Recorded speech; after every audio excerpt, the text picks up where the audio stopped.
Ça, c'est la tête que j'ai faite quand je me suis retrouvé en Chine, à Changsha, avec d'un côté des musiciens de Renaissance de l'ensemble Douce Mémoire, puis de l'autre côté, des marionnettistes chinois qui faisaient du théâtre d'ombre. Alors j'étais très content d'être en Chine, c'était une très belle invitation de Douce Mémoire, l'ensemble de musique Tourangeau, mais on était un petit peu en plein milieu de plein de malentendus culturels et il fallait trouver comment on allait communiquer. La manière dont on a communiqué, c'est pas... comment ça, c'est quoi déjà cette émission pour enfants? C'était pas Bonne nuit les petits, mais l'idée, c'était quand même de retourner à des choses très simples.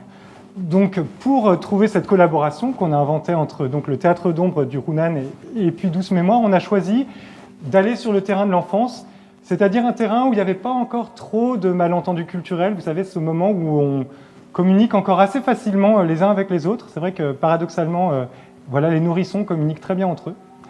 Donc, on a choisi d'aller vers des choses très, très simples, parce que c'était aussi une chose que ces deux arts, la musique de la Renaissance et puis le théâtre de marionnettes, permettaient.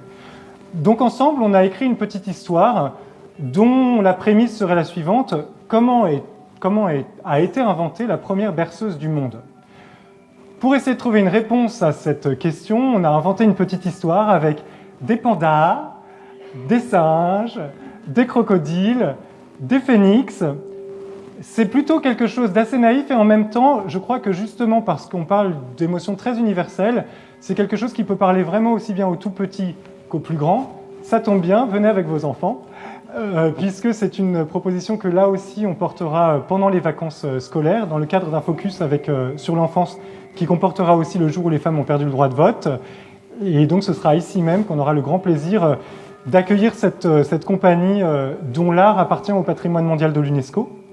Et puis les musiciens de Douce Mémoire qui devraient aussi appartenir au patrimoine mondial de l'UNESCO.